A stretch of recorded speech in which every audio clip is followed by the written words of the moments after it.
right now. Thank you for the reminder. We're not in this for nothing. Okay. We don't serve our Elohim or have a relationship for the sake of just being in a relationship. Okay. When he tells us that he is the king of the universe, okay, he tells us that. And then he tells us that the whole entire world belongs to him. How should you and I respond to such a call? How should you and I respond to such a relationship with him? Okay. So what I want to do is I want to share. I put together let me see here. I put together one of my slides again. Let's see.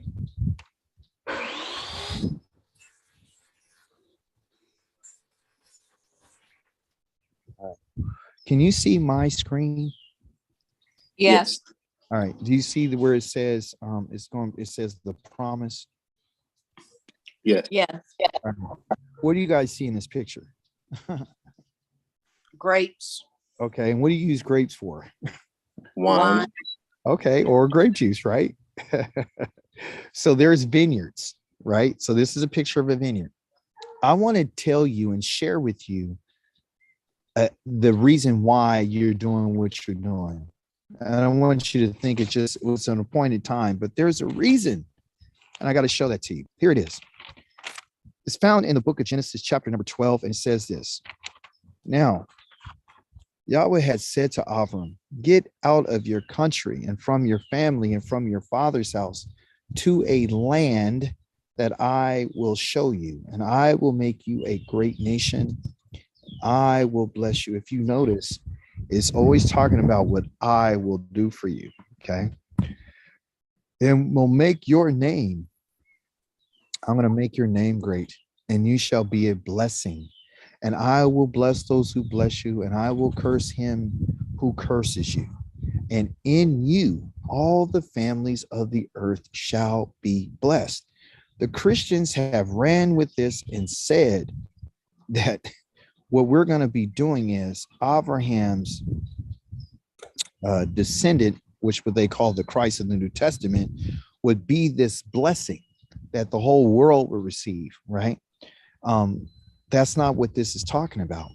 When Yah's talking about making Abraham a blessing and giving him a name that's great and creating him into a great nation, Yah says, I got to do something for you. I got to put my hand on you. And the blessing that Yah gives to Abraham, let's define what that means, okay?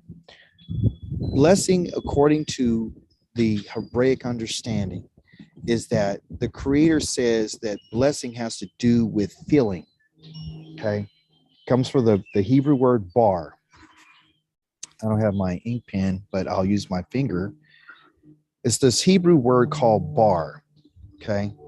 And it would be a bet, and I just put the A right here and an R, okay?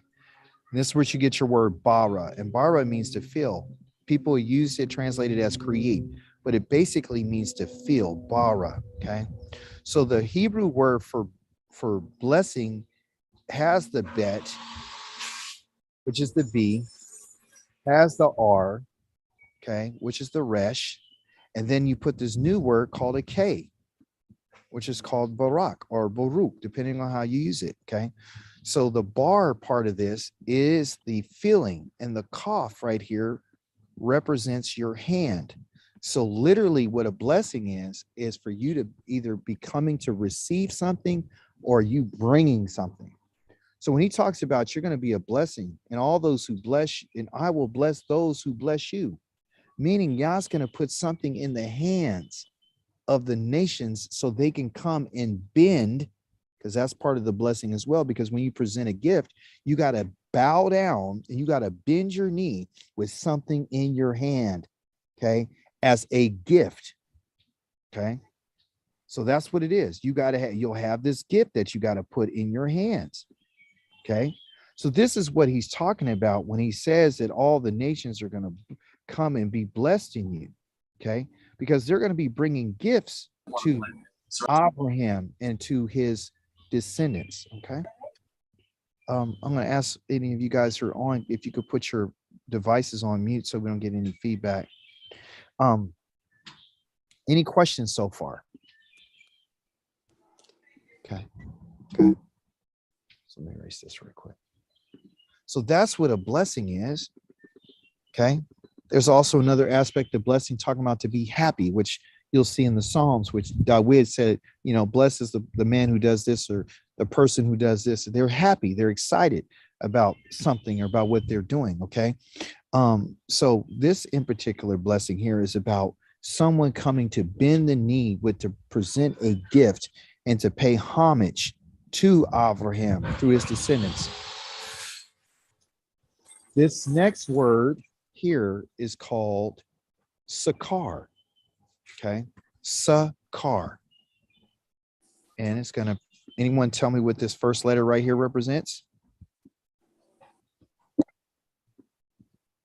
Teeth, the shin. Okay, so that's close, but this one is a S, right? So S has to do with like a snake. So this means to wrap around. So the shape of this letter is to surround something. Okay, that means to surround. The next letter is what they would call a cough. Okay, right here. Okay, so then they would put this as a K.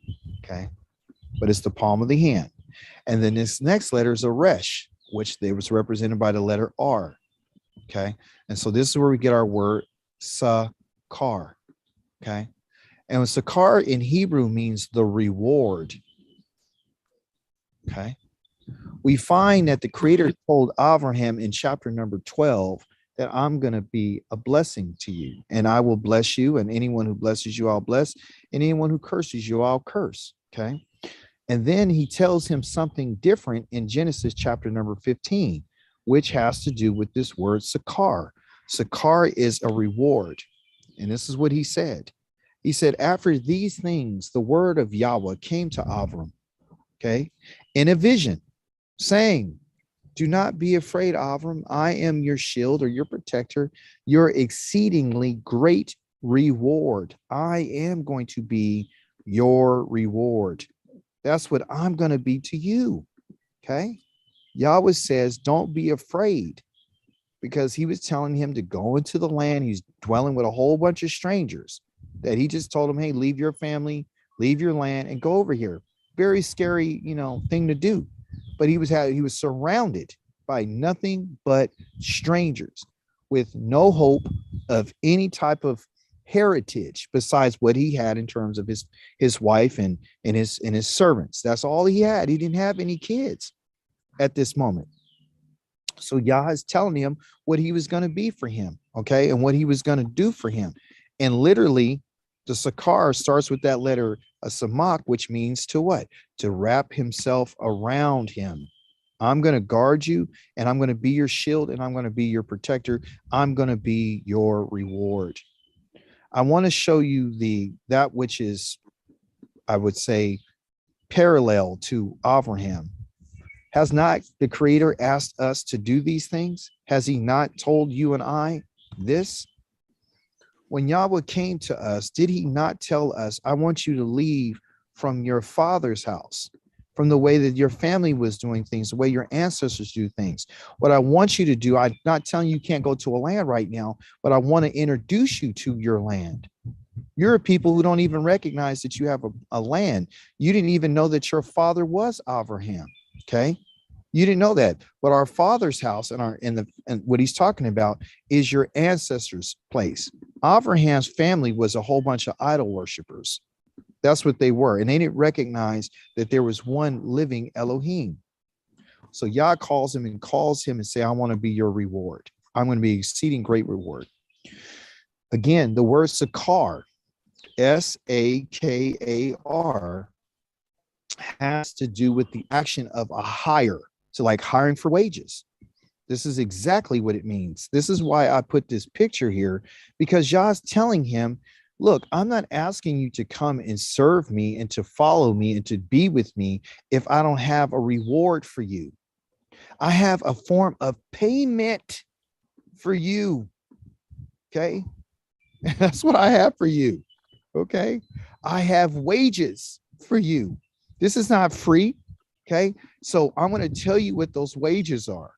And this is what he promised our father. Okay. As an inheritance. This is the deal. All right. So here you go. Yahweh said, and you can find this in chapter number 18 of the book of Genesis. Better shift for those who who Hebrew.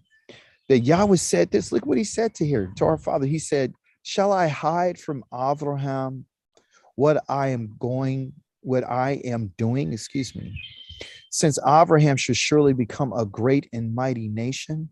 Okay. And in context, he's telling him that he's about to go and destroy Sodom and Gomorrah. And he had lunch with Abram, and he had a meal with him, and the creator was going to, go off and do his thing. And he said, should I hide this from him? So there's two reasons why he came to Abraham, okay, to commune with him. First is to reaffirm the promise that he made to him about having a son and telling Sarah, and this is when she laughed. But the other reason was to come and share with him about what his intentions were for Sodom and Gomorrah. So the creator said this. He said, shall I hide from Abraham what I am doing, since Abraham should surely become a great nation? Because he's going to become this great nation and this mighty nation with all these descendants, and all the nations of the earth shall be blessed in him. That means that the people that come out from Abraham are going to be esteemed as kings and princes and princesses and queens. This is who we are. We're not ordinary people. We're a royal line. All the nations are going to have to come and bow the knee before him. They got it in here in him, but they're not telling you what it means to bring a gift and to bestow it upon him, because he's the one that Yahweh chose. Okay. He says, for I have known him. I know who he is. I'm intimate with him, in order that he may command. Okay. So I'm not going to hide from you what I intend on doing. Okay. Because number one, I know him. I know he's going to command his children. That's number one. This is the first thing that the creator said to him. I know him, in order that he might command his children and his household after him to do what? That they may keep, which is Shamar, guard the way of Yahweh. This is the reason why he told him that I'm going to be your reward. This is the reason why he told him that I'm going to bless you, because the intent of this is for him to do these things. It's for him that he may command his children and that he may guard the way of Yahweh. We guard the way of Yahweh by teaching our children what Yahweh said. And we also guard the way of Yahweh by what you're doing this week. These festivals are not our festivals, they're his.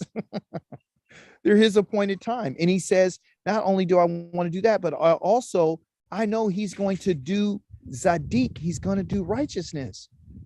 He's going to do that which is straight. He's going to do that which is just. Justice here is Mishpat, and Mishpat means that he is going to always execute judgment in every situation. So what we notice is that there's command, there's righteousness, and there's justice. They're all connected, but it can only happen if you and I are the people that are following Yahweh's judgments. You can't be righteous without justice. You have to have some rulings, and the rulings that we have are within the Torah called the Mishpatim. Right here, it's called Mishpat, meaning to one who does the judgment. M-I right here is who, and Shaphat means to judge. So even our father was called upon to do these things, that Yahweh might bring to Abraham, okay, what he has promised him. See, so it's all contingent upon what we do. So if we want to be anything or be like anyone, you and I should be like our Father. We should leave our family members and come to him. We should be in anticipation of going to a land that he promised him. You and I should command our children. And we should also command our household after ourselves to keep and guard the way of Yahweh. That's the primary goal and objective. And to do that, you have to be righteous and you have to follow that which is called Mishpatim.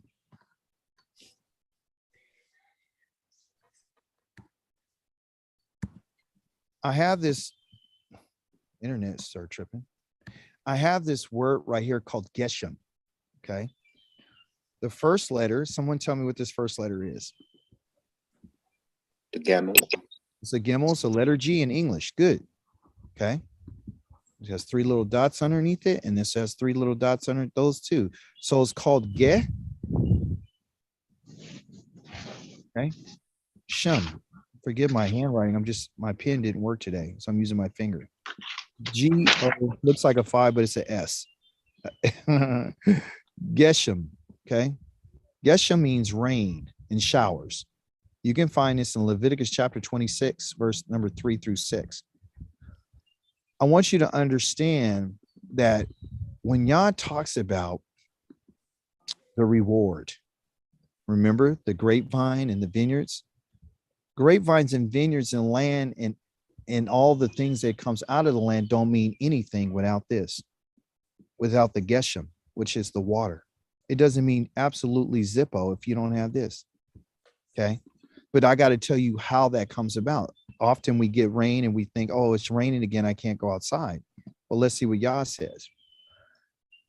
In Leviticus, which is Vayikra, and he proclaimed, this is what Yah's proclaiming. He says, if you walk in my statutes, okay, it's a if. It's always going to be a if.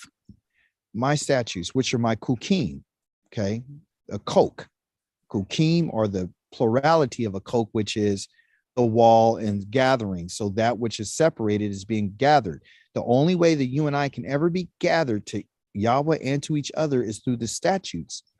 And because we're a family, we are bound by following rules and statutes on how to govern our behavior and our conduct. The statutes are to how we can celebrate together. The actual feast of Matzah is a statute. That's a statute, which they would say a CHO. You could call it a Coke like you drink, but it's a Coke. Okay. And a Coke is a statute. It's what Yah would say, that which is separate from the wall, and the Q is for gathering. So that which is separate is gathered together, and we're gathered together because we keep Yahweh's statutes. The only reason why you're online today and you were on Shabbat is because you're following Yahweh's ways. You're walking in the ways of Yahweh. You're guarding the way of Yahweh. You're keeping it. You're doing my commandments and perform them. You're doing them. If you do those things, then it's only then that I will give you rain. Okay. In the Hebrew, rain is called yareh. Okay. And I could put it right here. Y-I-R-E-H.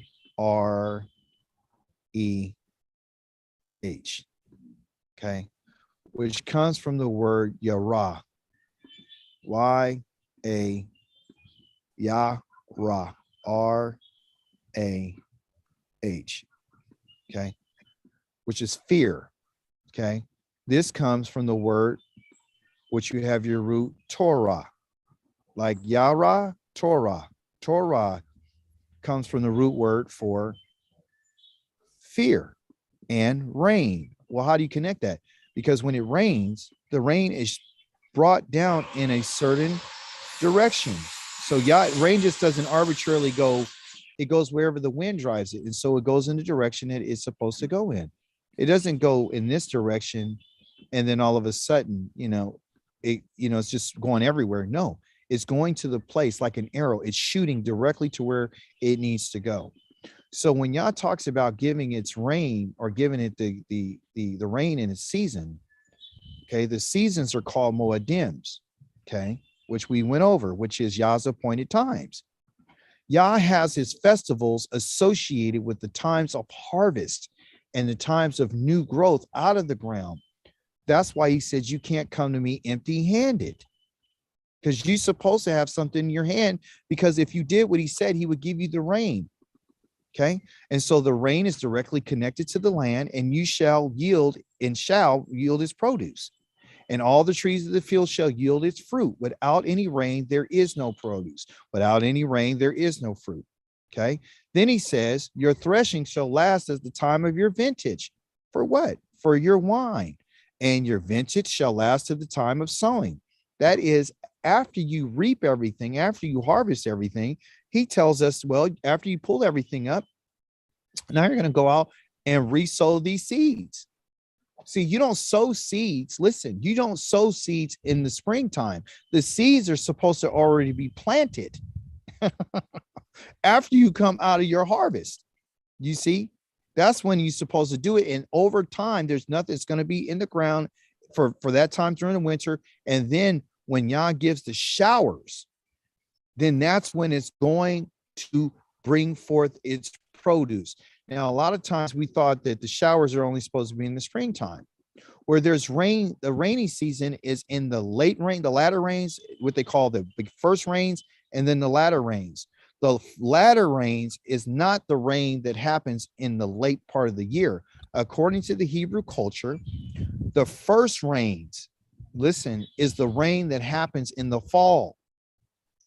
So it's happening in, your September and your October and your November areas. Okay. That's when it's happening. Then the latter rain is the rain that comes in the springtime. You'll get your showers to give that last boost of water so the crops can then take from that and start growing. Okay. But rain comes in 2 cycles. And if you don't have it, you won't have any fruit. You won't have any vintage. You won't have any bread. We're used to getting bread from what? The store.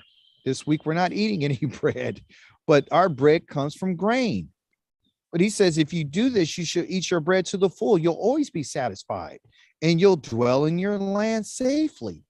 Because we're not only talking about from our enemies, the safely part that he's talking about is also talking about food security. That's what Yah's talking about. I will give peace, shalom, in the land. That's if you walk, if you halak, if you take your time and follow what I'm saying, then these are the things that are going to happen for you. You shall lie down and no one will make you afraid. There won't be people invading your land and making you afraid. I will rid the land of all evil beasts. I'm not even talking about just the people. I'm talking about the evil, wicked beasts that will rob you of your children, and the sword will not go through your land. So we have multiple enemies against us. We got the beast, we got the famine, we got our enemies, we got the sword. These are the things that Yah says all the time. And we'll talk more about that a little bit later. The rewards that the creator, the Sakar, are the benefits. Yah's telling you and I, listen, the reason why you and I don't have anything to offer Yahweh besides thankfulness right now is because you and I have not done what he said. We have not done what he said. That's why you and I don't have the produce, and that's why we don't have the fruit, and we don't have the vintage and the bread. And ultimately, you and I don't have the shalom that we should have. And a lot of people don't want to accept that. They want to think, being here in the land of the wickedness, in the land of our enemies, that this is some kind of way that we're blessed and he's with us and we have peace. No, there is no fulfilling peace. You can't lay down. If it was the case, you wouldn't be setting an alarm on your house when you leave. You wouldn't be worried about somebody breaking in your home, or you wouldn't worry about somebody attacking you. You wouldn't be worried about those things if you were in total shalom. Okay. So reward, Sakar, is benefits. So when Yah's telling Abraham that if you were to follow me, and then if your descendants do what I'm telling them, this is what they're going to get. But something happened.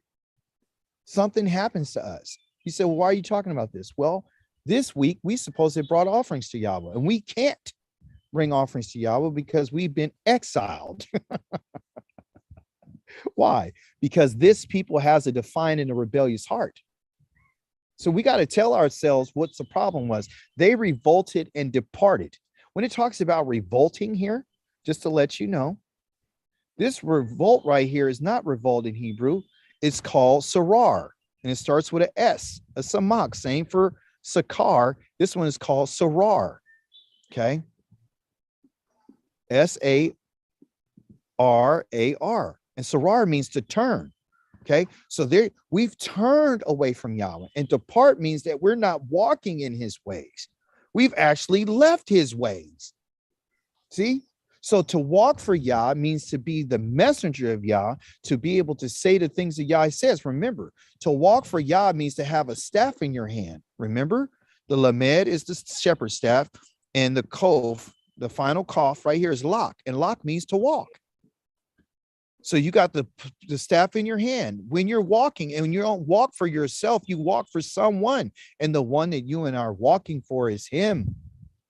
And when you walk for someone, you're walking on their behalf to deliver a message. Do you understand? So when he talks about the way that we walk, and he talks about the way that we're living, your walk is your lifestyle. It's what you do and how you behave and how you act.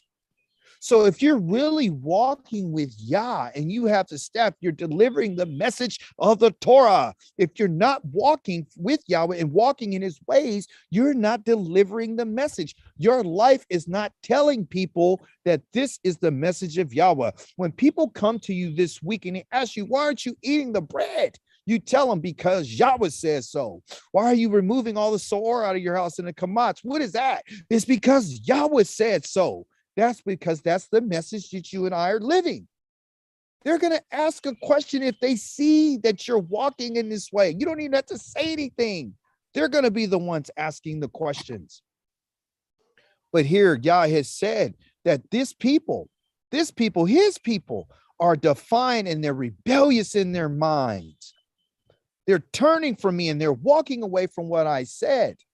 Well, we know that the promises is attached. If you do what I say, they do not say, okay, in their heart, let us now fear. What does fear do? Fear is called Yerah. Yerah has to do with pointing the finger. Yerah has to do with the Torah. If you don't listen to Yah, then he's not going to give you the rain. He's not going to give you the Torah. Then Yahweh, he says, let us now fear Yahweh, our Elohim, who gives rain. He says, you guys don't say this. No one's saying this. Both the former and the latter. The former, of course, is in the fall, and the latter is in the spring, in its moedim, in its time, in its season. He reserves for us the appointed weeks. Okay, appointed here in weeks. I looked it up. This word right here doesn't mean moedim. This word right here is coke. It's a kokim. And the weeks is called Shavuot. So the time of these festivals that we have, there's 7 of them. We have Pesach, and then we got matzah, and then we got first fruits. Then we have what you call Shavuot. Then you got Yom Teruah. Then you got the Yom Kippur. Then you got Sukkot. Those are the 7. There is no Purim, like the Ashkenazis made up. There's no other holidays, Rosh Hashanah. He never mentions those times. These times that he's talking about are these kokim. These are cokes right here. They're times for us to come together, and that which has been separated, because Yahweh wants us to come together, but he doesn't want us to come together if you got nothing in your hand. You have to do what he says, because the rain is connected to the Torah. The Torah is the kukim. The kukim is part of the Torah. The Mishpatim is part of the Torah. The righteousness is part of the Torah. The Shavuot is part of the Torah. The kukim they're all part of it. Okay. So we know that Yah is concerned about the harvest, because if he gives the harvest, then that means that he's fulfilled what he said that the wages would be. You hear what I'm saying to you today? When he told us that the earth is his, he said, and this is the most beautiful of all lands. I'm letting you know I'm going to pay you. I'm not going to hand you any money. I'm going to give you food so you can live. But your iniquities, your twistedness, because this is what Avona is, it's twistedness, is you taking something that I made straight and making it crooked so it can fit your lifestyle. You're twisted in your mind and your thoughts and your approach. You're twisted. You don't want it to be straight. You got to make it crooked. And Yah says, the twisting it that you have done, you've turned these things away. And your sins have withheld good. That right there is tov, that which is functional. If you have the food and you have the rain and you have the seasons, then you're fulfilling what Yah wants to do. He says, like he told Abraham, I know that he's going to teach his children my commands. I know he's going to keep the way of Yahweh. I know he's going to instruct his household to follow after my ways and to guard what I'm saying, to walk in righteousness and judgment. I know that his life is going to be that because he teaches his kids and his children in the next generation, But somewhere down the road, somebody stopped teaching. And the reason why, and when you stop teaching your children, this is what happens. They become defiant and rebellious in heart. This rebellious right here is marar. Not like sarar, it's marar, meaning it has a bitterness in their mind. They find every reason why they can't do what Yahweh says. Ezekiel 20 says this, say to them, thus says Yahweh, the Elohim, on the day when I chose Yisrael, and I raised my hand in an oath, I swore it to them, to the descendants of the house of Yaakov, and made myself known to them in the land of Egypt. I raised my hand in an oath and saying to them, I am Yahweh, your Elohim. And on that day, I raised my hand in an oath to them to bring them out of the land into a land. That's the reason why I came and got you, to give you the promise that I had searched out for them, flowing with milk and honey. I did that. I searched the land for you. I wanted you to have the best of the lands. It's the glory of all lands. It's the best of all lands. It's the most beautiful of all lands. It's the lands that's full of pomegranate trees and vineyards and all type of trees with olive oil and everything, figs and dates, and pasturing lands for cows and goats and sheep. We are an agricultural people. And we've lost our way because of our rebellion. But our reward is the vineyards. Our reward is the land. Our reward is that which Yah has allowed us to put our hands to. And you shall dwell in the land that I gave your fathers, Abraham, Yitzchak, and Yaakov. You shall be my people. This is a promise. And I will be your Elohim. I will be your power. The power of what? The power of the sky, the power of the sun, the power of the rain, the power of the storms, the power. You need Elohim's power in order to prosper, in order to fulfill the promise. But you got to do your part. I will deliver you. I will deliver you. Yea, it will exist because I said it will be, and I will rescue you and deliver you from all your uncleannesses, all your need and your uncleanness in your thinking and your mind and your ways that you've learned from the nations. I will call for the grain and multiply it, all that's connected to the land, and will bring no famine upon you, because when there is no rain, there's famine. And I will multiply, meaning bless the fruit. I will increase your fruit of your trees and increase your fields, so that you would need never again to bear the reproach of famine among the nations, because the nations experience the food shortages. You just heard not even a week ago that there's going to be food shortages because of somebody's war. There's not food security. Prices are going up. Oxtails are $50 to $60. When was that? When I was growing up, it used to be a couple of dollars. Okay, listen to this. Leviticus 26:40 says this. But if, I want you to trip off that. If, remember he said to Abraham, if they would do, if, or I think it's Leviticus. Yeah, Leviticus 23. If you do what I say, I'll give you the rain. If you do what I say. Okay, so it's up to us if they will confess their iniquity, their twistedness. Confess it. Confess that your ways have not been straight. Confess this, the perversion that you've had in your thinking. I know a lot of times we think we did a great job and we're doing a great job. God says your ways have been twisted.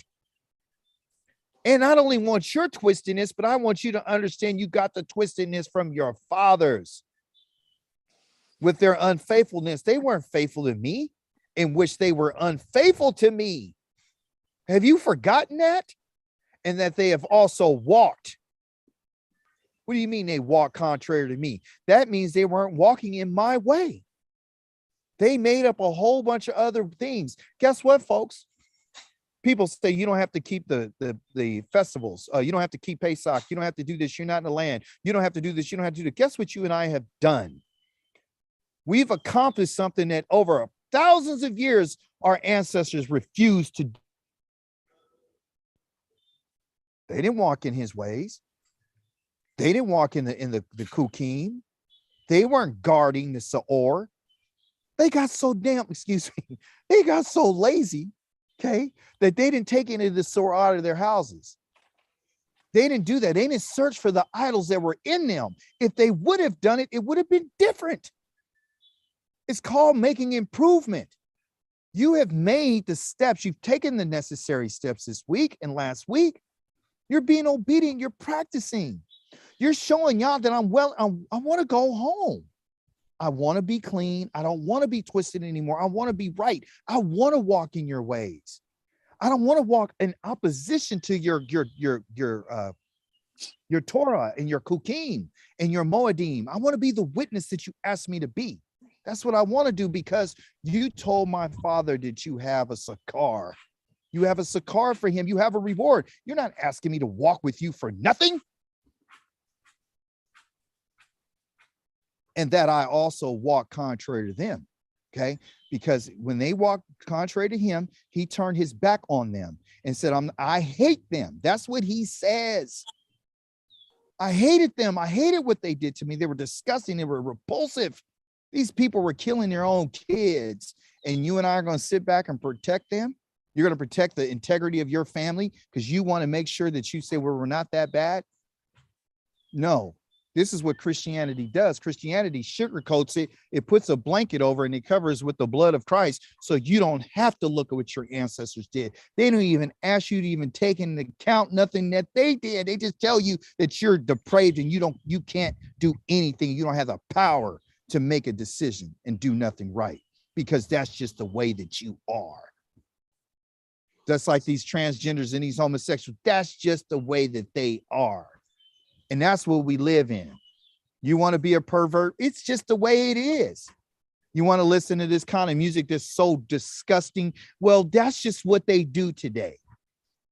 You know, you want to eat what everybody eats. Well, it's nothing wrong. Everyone's eating pork now. I mean, it's clean. It's, they got all kind of chemicals they can put in and kill the infections. And, my mama told me, oh, the stuff you're talking about is hundreds of years ago. That's ancient.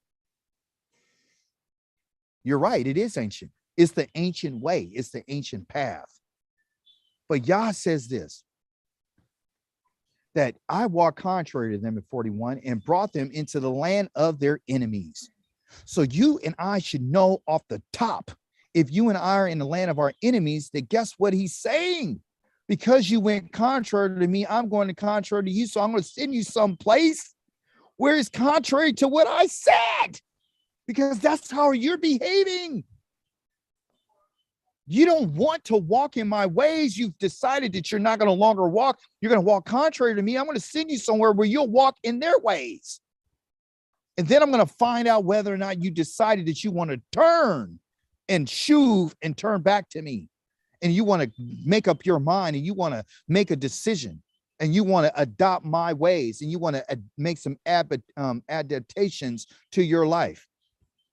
If you want to change the way that you think and the way that you dress and the way that you eat, if this is what you want to do, I want to see it. I want to see the life, because walking with me means walking in my ways, and it means living in a manner that I chose for you. Okay, so I brought you there. So we're where we are right now because of our contrariness. That's why everything that happens to us in this land is contrary. Yah is doing to us what we did to him. Don't you see it? He says, if, it's always an if they confess, if they're uncircumcised hearts, and your minds are humbled, and they accept their guilt.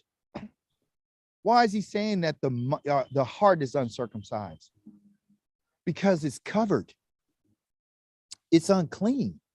It's covered. You can't see. It has this skin over. It's like, think your head, your brain, and your eyes are covered. You're totally blind. You can't see nothing. You're uncircumcised. You're not willing to go through a process. You're not willing to make the commitment like Abraham did at 99. It wasn't that he just circumcised his on the outside of his flesh. He decided to circumcise his mind. He wanted something different. That's why he left his ancestors and his family's land, his culture. He left it all. He abandoned it all for the Creator to have this great opportunity. Leviticus continues to say, okay, listen to this. 41 says this, that if they're humbled, they accept their guilt. That's if they do that. If you accept it, then I will remember my covenant. Then I will remember my covenant. I was a car. I will, meaning it will come to my mind about what I said with my covenant with Yaakov. I would also think not only about Yaakov, but I'll also remember what my covenant I made with his daddy, Yitzchak. And then after I think about him, I'm going to bring to my mind about the agreement that I made with their father, Abraham. I'm going to remember that too. And if I'm going to remember all that, and I'm going to remember these things, if we do what we need to do, then I will remember the land. So Yah is remembering our fathers, the fathers that did what was right, the fathers that walked with him in righteousness, the fathers that taught their children, the fathers that guarded his way of life. The land also shall be left empty by them. I'm putting everybody out, and will enjoy its Shabbats that they broke, okay, while it lies desolate without them. They will, they will accept their guilt because they hated my judgments. They hated my rulings. They hated my way of doing things. And because their soul hated and abhorred my statutes, my kukim, which includes the Feast of Matzah, which includes the Feast of Pesach, which includes Shavuot and first fruits, and Yom Teruah, Day of Atonement, Shavuot and Tabernacles, Sukkot. They hated it. We're not doing this. We don't want to do that. It's a waste of time. We want to be like the nations. And yet, for all that, when they are in the land of their enemies, the place where I sent them because they went contrary to me, I will not cast them away, nor shall I abhor them to utterly destroy them and break my covenant. If Yahweh wants to destroy us, and if his covenant was done and it was finished, and he would have to destroy us, that's how strong this covenant is. He would literally have to utterly destroy us in order to break the covenant. But yet you and I are still here today in the lands of our enemies. So is Yah not living up to who he says he is in terms of being compassionate and merciful and loving and forgiving, and he's kind and he's merciful and he's full of grace and truth? Yet he won't exonerate the guilty. He won't let anybody get away with anything. You see? So he hasn't destroyed any of us because we're still in covenant. So the covenant is still valid. For everything, yet for all that they've done, I'm not going to cast them away. I'm not going to hate them. I'm not going to destroy them like they did me. For I am Yahweh, their Elohim. You and I need to be thankful that he is our Elohim. If you make someone else your Elohim, then you're going to be destroyed, because you've also abandoned him for sure. And you remember, this is contingent upon confession and admitting and accepting your guilt of you and your ancestors. So if you and I continue to follow the way of our ancestors, even in the way that we speak, talk, think, and behave, raise your kids, chasing after money, whatever your deal is, okay, and you decide that you're going to put this on the back burner because you're still going to try to stay up with what you've been taught, you're in trouble. Okay. But for their sakes, whose sake? For the people who have confessed, I will remember the covenant of their ancestors, not Abraham, Yitzhak, and Yaakov. He's talking now about the ones that I brought out of the land of Egypt. I'll remember that covenant. See, that's what for their sake. Okay. So the covenant that he made with us, he made it in the sight of all the nations, that I might be their Elohim. That was the reason why he did. Listen, when he made the covenant with us, he was saying to the world, I am their Elohim. I am Yahweh. Remember, he says, your fathers don't know me by this name. They know me by El Shaddai, because I never did for them what I had to do for you. I never had to go in and destroy a nation. I didn't go in and wipe out the strength of that nation, which is their firstborn. I didn't go in and put storms and destroy all their land and their first fruits. I destroyed it all. I had them people drinking blood. I had them with boils. I had them with in darkness. I had them with insects. I had them with reptiles. I made their lives miserable, so they would know that I'm your Elohim. And you want to betray me?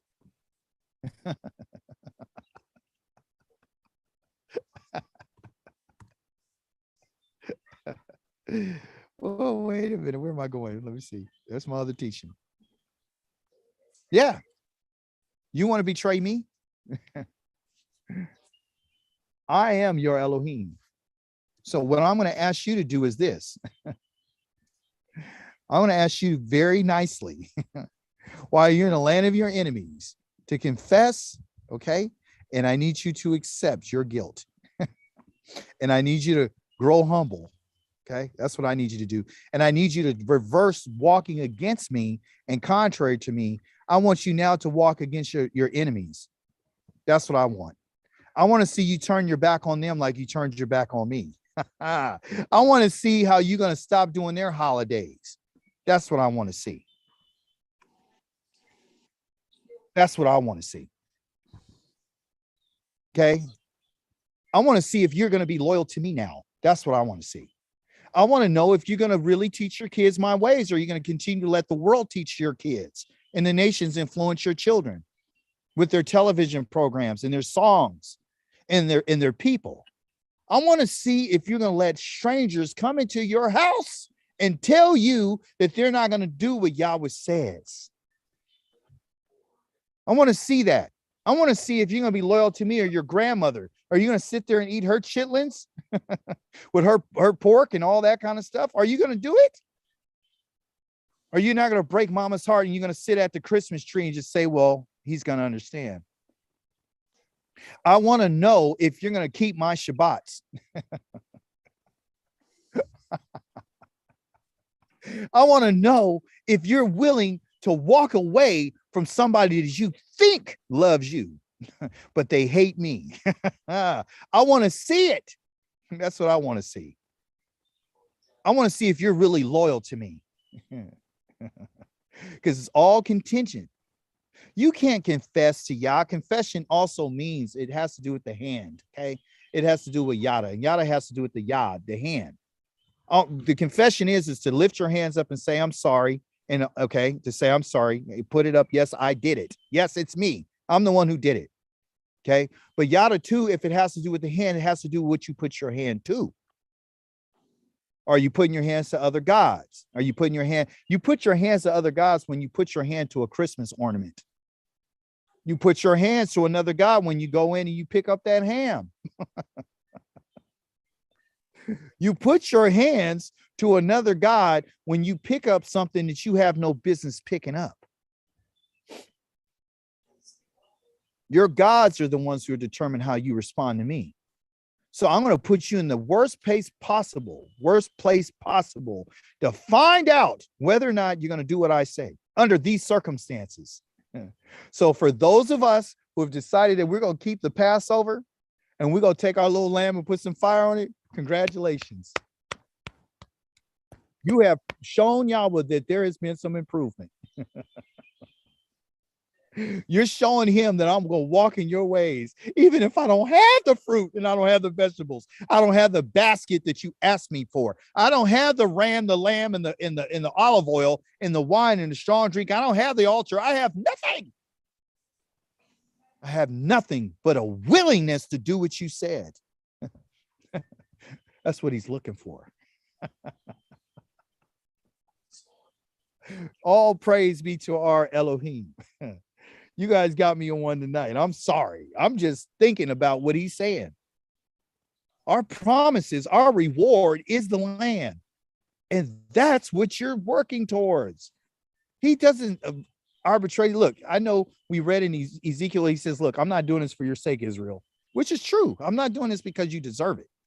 You never deserved it. Never. And never will. That's the best part about it. You don't deserve nothing. But yet I'm going to give you everything. You know why? Because you had a change of heart. You had a change of mind. I don't want to do nothing no more against you. I don't want to sin against you. I don't want to walk against you like my ancestors.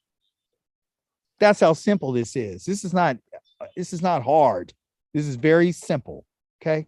So that's what I wanted to teach you tonight. I wanted to tell you that you're not doing this on accident. This has to do with Yah remembering. If you will remember, he will remember. You and I have a relationship. We got a connection with the Elohim. I'm saying, you guys hear these birds? He's the one who gave them the chirping sound. Means I'm jealous, by the way. Kana means jealous. So every time you hear a bird chirp, he means I'm jealous. That's what it means in Hebrew, jealous. I'm jealous for you. So Yah's giving you reminders all day long.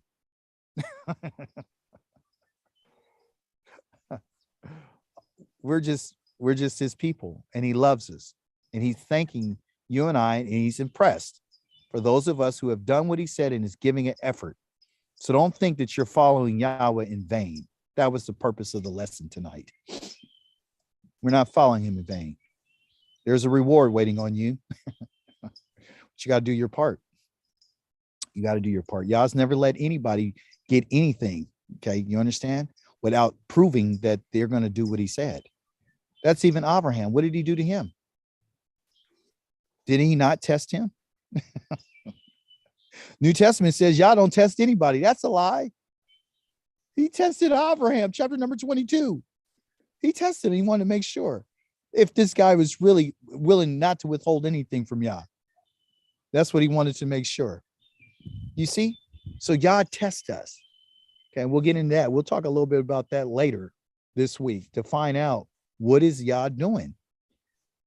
Don't you want to know what he's doing? He's going to tell us what I'm doing. I'm testing you. Just like I test Israel to find out whether or not they to do what I would say. Okay? Any questions, comments, contributions, additions, subtractions? Statements. I enjoyed the lesson. Toda Rabbah. Toda Rabbah. Well, you guys have a wonderful evening. Lila Tov to you. Lila Tov. All right.